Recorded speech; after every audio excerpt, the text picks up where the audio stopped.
Dear adults, do you know how it feels to be blamed for everything?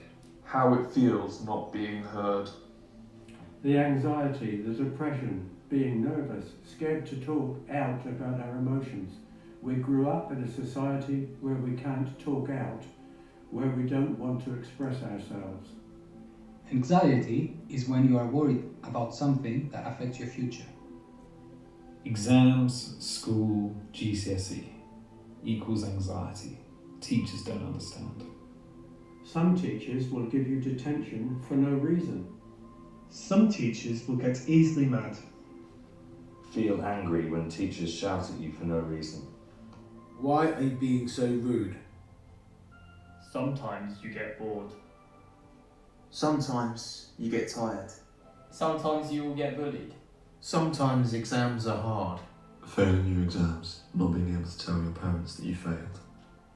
Freedom is when you want something you love, but your parents sometimes force you not to do it, or get it. For example, Fortnite. It's hard. Boring. I don't know why we waste our time learning maths. 80% of it we're never use in our lives. Too much homework. When we say why, it doesn't mean we're asking. Exams. I think it's a problem in our life, especially teenagers. Fear of punishment. Pain.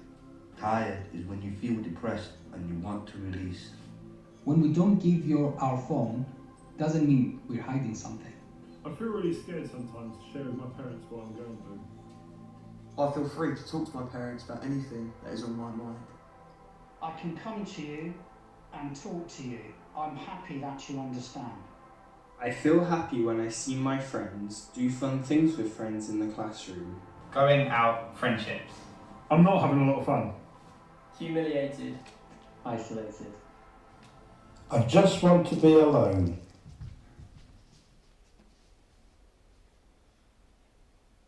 When speaking to the Year 9s, they knew a lot about mental health and were quite self-aware. We found this quite surprising because when we were their age, talks around mental health didn't really exist. We need to continue having these discussions and allowing young people to speak their truth. People are yet to understand why looking after your mental health is so important. Mental health is a combination of your psychological, emotional and social well-being. It is a combination of how you think, feel and act. Lockdown was a tough time for the students we were speaking to, and we heard a lot about their experiences. So, how was lockdown 3?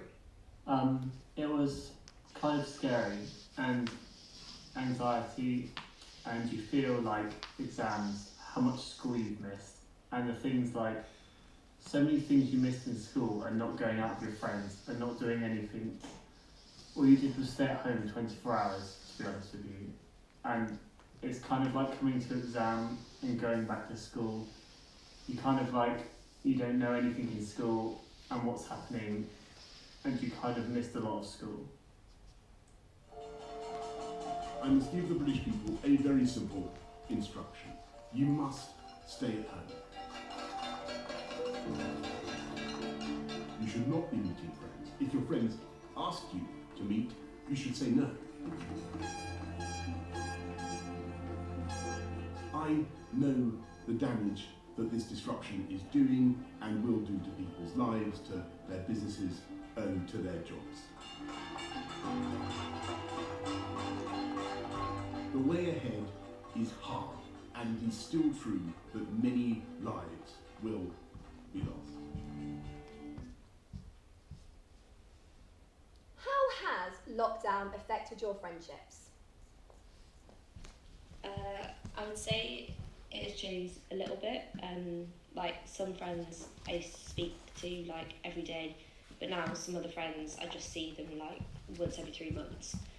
It's because lockdown it just affected a lot of stuff because we don't see each other as much, and that's just not like they weren't really close friends as well, but they were still friends, and because of lockdown we can't go to each other's houses or meet up at all, so it's affected it a little bit. Yeah, well, you didn't get to go out with anyone, lockdown has made me feel lonely, like just being lonely and there's no one to talk to and no one to go out with, like no one to tell you how I feel, and I just felt like I just want to be lonely, and I just ended the friendship. Yeah, a bit. Like, because I had more time, I like to talk to my friends. It made me get, like, closer, more closer to them, and things like that. So it affected it a bit. Some, like, of my friends, we used to play together, like, every evening. So I used to, like, talk to them a lot, and yeah.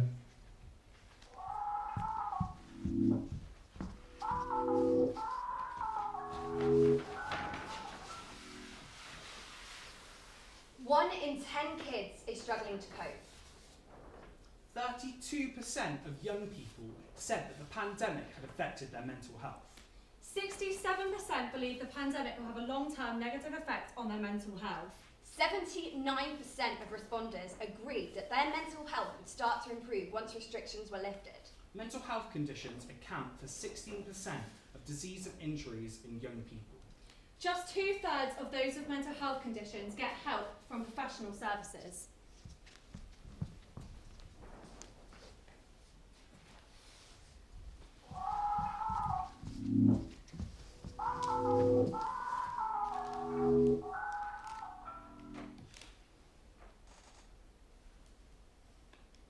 Nothing, just sleep, eat,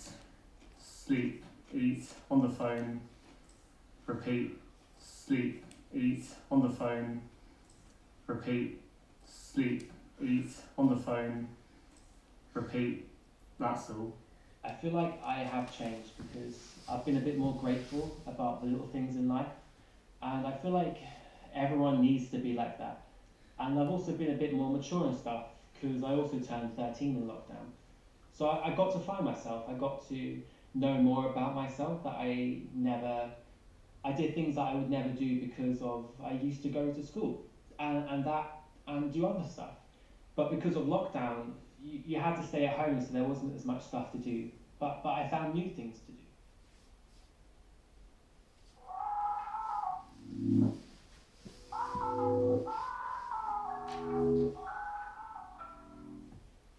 Do you think lockdown will affect teenagers in the long run? I feel like it does, because it took up most of our learning time and also our own time, because we couldn't go to school and this wouldn't happen. And I feel like with the teenagers isolated, they're not normally isolated, and I feel like they've got addicted to their phones and technology more. On the 8th of March, students were allowed to go back to school. However, they had to take bi-weekly lateral flow tests in order to study.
the student stories about lockdown, we wanted to know more.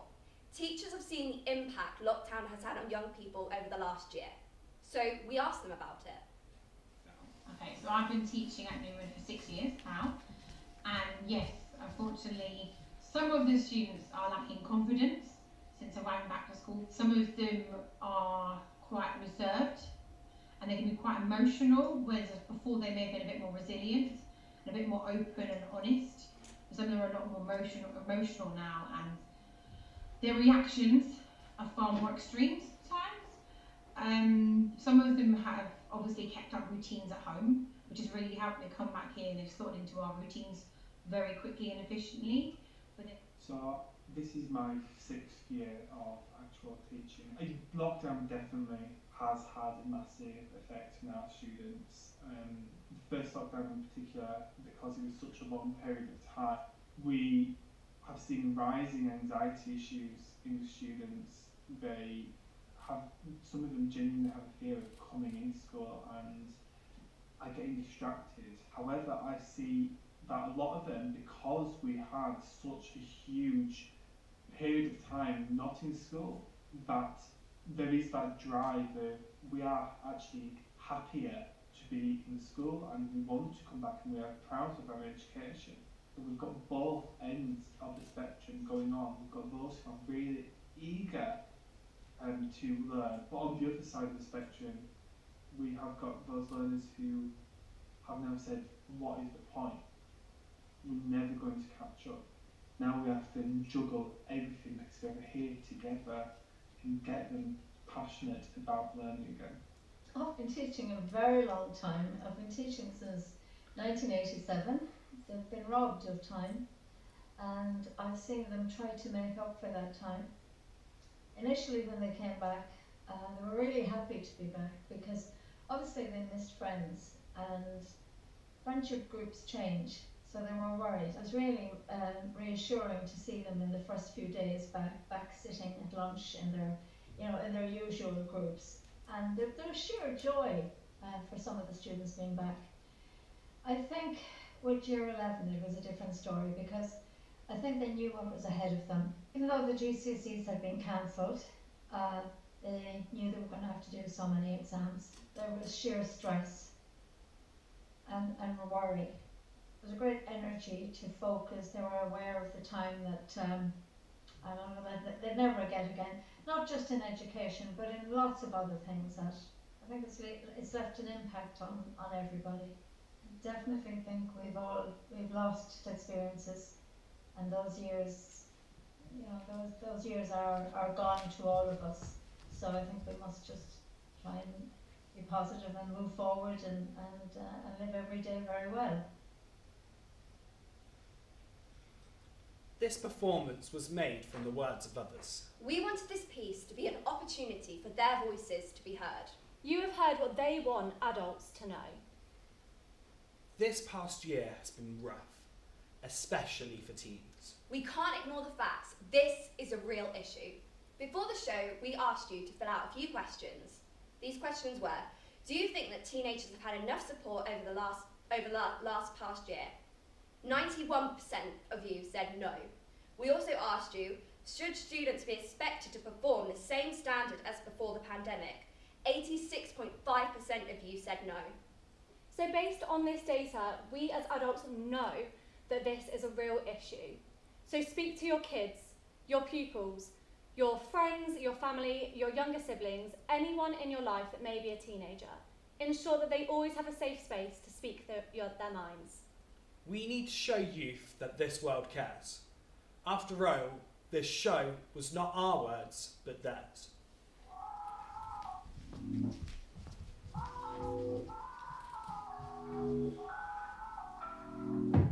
When the midnight comes, the stars will help you guide your feet. And if it's meant to be, you'll end up right here next to me. All I have is love, and love is all I have to give. Take a chance, it's worth it all, if it's what we think it is. When the daylight comes, the stars will turn right back to dust. And rest assured, you'll be the one that I am thinking of. I was waiting for the day when it would all come true, and then I went and realized there's nothing if I don't have. Life is short, life